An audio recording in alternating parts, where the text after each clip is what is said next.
السلام عليكم ورحمة الله وبركاته. ازيكم يا حبايبي؟ عاملين ايه؟ يا رب تكونوا بخير وبصحة وبسعادة. بحبكم في الله.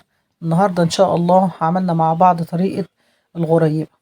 هوريكم كل التكات والحركات والجمال بتاع الغريبة، وازاي ما تفرش معانا وازاي ما تفتحش معانا ولا اي حاجة. تعالوا نشوف، نسمي الله كده ونشوف الطريقة مع بعض. معانا 4 كوبايات دقيق، وكوبايتين سمنة، وكوباية سكر. دي كل مقادير الغريبة يا جماعة. ال4 كوبايات نصهم سمنة ونصهم سكر. هنزل بالسمنة طبعا الأول. السمنة يا جماعة ما بتبقاش سايحة، لازم السمنة تكون سمنة مجمدة، ودي سمنة بلدي على فكرة. أنا مسيحاها ومجمداها في التلاجة. ونزلت بكوبايتين السمنة بتوعي الأول، وهنزل عليهم بعد كده بكوباية السكر.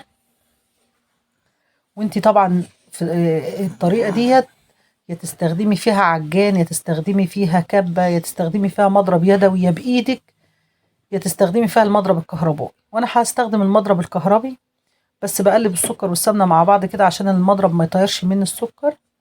وبدأت اشغل المضرب اهوت اضرب بيه السمنة مع السكر.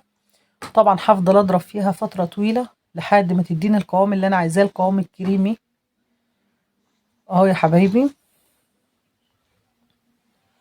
فضلت اضرب اهوت لحد ما اديتني القوام اللي انتوا شايفينه دوت. ده قوام كريمي كده يا جماعة. لازم توصلي بالسمنة للقوام ده، تفضلي تضربي فيها هي والسكر لما تديك القوام ده. طبعا انا خلصتها ضرب كده خالص، هبدأ اشيل المضرب خالص لان انا مش محتاجاه تاني.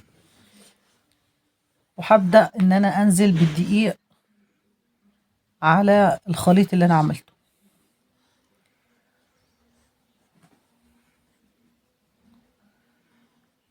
طبعا انا بنفض المعالق ديت لان انا مش هحتاجها تاني، لان انا هبدأ اشتغل بايدي، لان المضرب مش هينفع، لازم اشتغل بايدي. بدأت ان انا انزل الدقيق. طبعا الدقيق يا جماعة ما بنزلوش كله مرة واحدة، علشان الدقيق بيفرق من دقيق لدقيق. انا نزلت 3 كوبايات وفضلة واحدة. هقلب الاول كويس كده، وبعدين هنزل بالرابعة.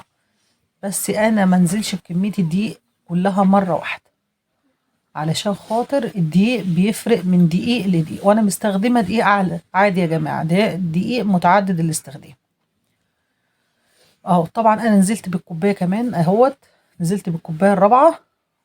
طبعا دعكت العجين كويس كده في ايدي. طبعا انت ما بتعجنيش، انت بتقلبي الخليط كله مع بعضه لحد ما يديك القوام ده اهو. انا بعمل اختبار للعجينه بعد ما حطيت كل كميه الدقيق. طبعا ما فيش فيها تشققات خالص من الجنب كده، تبقى العجينه تمام كده مظبوطه يا جماعه، مية مية.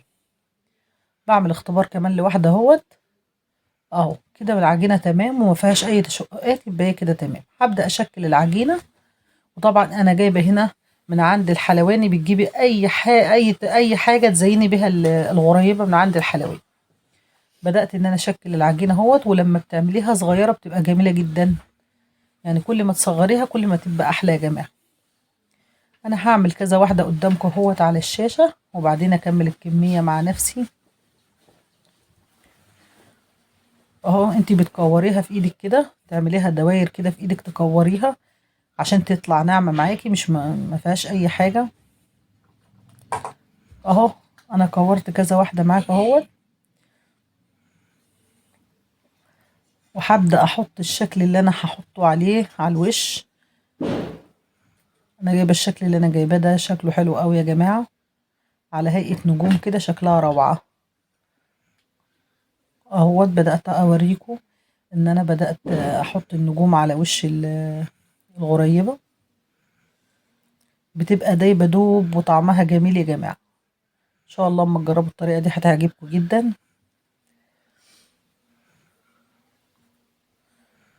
كده انا خلصت الكميه بتاعتي كلها، كميه العجين كلها. شوفوا عملوا له الصينيتين دول يا جماعه، شكلتهم كلهم. وحابه ان احنا نكون مولعين الفرن على درجه حراره 200، والغريبه ما بتتحطش في الفرن وهو بارد يا جماعه، عشان السمنه هتسيح تخليها تفرش معاكي.